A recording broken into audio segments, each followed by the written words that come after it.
In less than 24 hours, everyone, we may know, I say may, who the next president of the United States will be. Donald Trump, confident in his path to victory, reportedly already picking members of his cabinet. So who would his main players be? Joining me right now, Deroy Murdock, contributing editor at National Review Online and a Fox News contributor. All right, before we get to all that, because I don't want to get too far ahead of ourselves, let's talk about the race that we now see unfolding right now. They voted in Dixville Notch, New Hampshire, 1201. Yeah, all 12 people.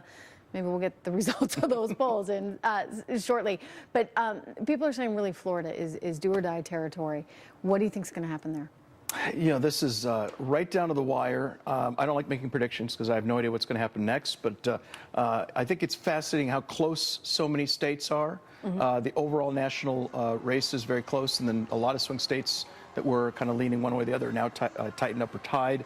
I think we had about 4 states that were sort of toss-ups are now leaning GOP, although Nevada's gone the other way. So I think it's anybody's guess, and it's going to go right down to the wire. And I think one interesting little development, how small things can make a difference, the end of the transit strike in Philadelphia means more people in Philadelphia will be able to get to the polls than might not have had the strike continue. Okay, so that could actually be, you think, a negative for him? Probably, but there are a lot of other things that go the other way in other states. So he's on his way as we speak to Michigan. He's got a midnight rally there in Michigan. She's got a midnight rally coming up as well. They're both sort of trying to get this last-minute vote out. How much of a difference does it make, do you think, at this moment in time, the 11th hour? A couple things. I think one is it energizes the people out there in those states. I think it energizes the base nationwide.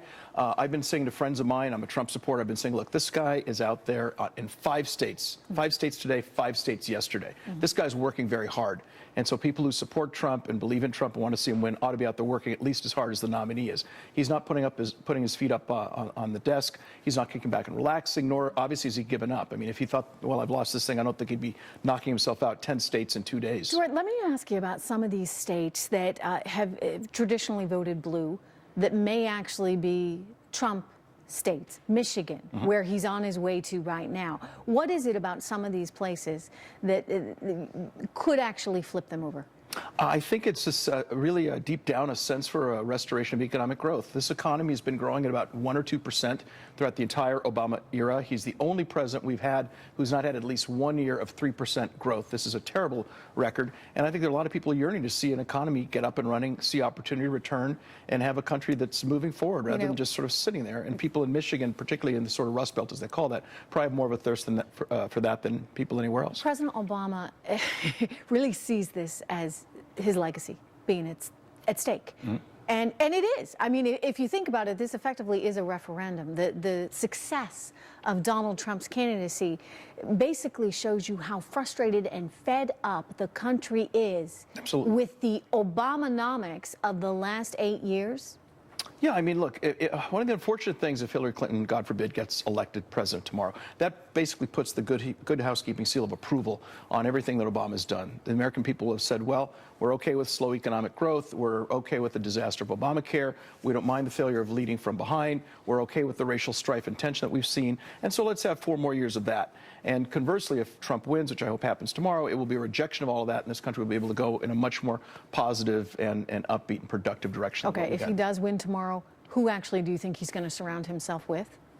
Well, we've heard recently that he's been looking at cabinet appointments. Steve Mnuchin, I think is how you pronounce it, a veteran of Goldman Sachs as his Treasury Secretary. Not a very well-known name, although interestingly enough, he was a producer behind the movies Avatar and American Sniper, among other things. Rudy Giuliani, Is the Goldman Sachs thing going to be baggage for him? I don't know if it's baggage per se. It's certainly a departure from what I'd expect. I would think that Trump would have a builder or some entrepreneur or somebody running his own company. I'm a big fan of Steve Forbes. I'd love to see Steve Forbes as Treasury Secretary. Amanda believes in the strong dollar and a real champion for tax reform. He has not been a big proponent, though, of some of Trump's, for example, trade policies, which might make it harder if he is perhaps so. If he's got to sit there and try to sell things in which he doesn't believe. Giuliani, I think, as someone who's lived in New York, I lived in pre-Giuliani New York City, post-Giuliani New York City. The man is a miracle worker. I've been writing and following politics since 1978, and I give the gold medal for free market reforms to Ronald Reagan, and I give the silver medal throughout all the time I've been looking to Rudy Giuliani. I think you do a great job as Attorney General, and I think, unfortunately, if we heard the name Chris Christie as well, I think Christie's very much damaged goods because of this Bridgegate trial. Two of his top aides were put on trial and convicted on all counts last week. He's got that sort of stain floating around. Who knows if he knew or didn't know about this before, but that question's going to linger over his head. And the Department of Justice desperately needs to be cleaned out. This has become a very, very politicized department. Saying that with AB, my goodness, the Department of Justice and the FBI. Absolutely correct. So you need somebody to go in there with tremendous moral rectitude, somebody who does not have a cloud over his head, and somebody who's got a spine of steel, which Rudy has. Nobody doubts that, and go in and hose that place out. Deroy, if they get the chance, we'll know tomorrow. We'll we know. think. We hope we'll find out. We hope we'll know. Yes, it's good to have you here. Great Thank to you see very you. much. All right, we're continuing our coverage, everyone, on the eve of the election as Donald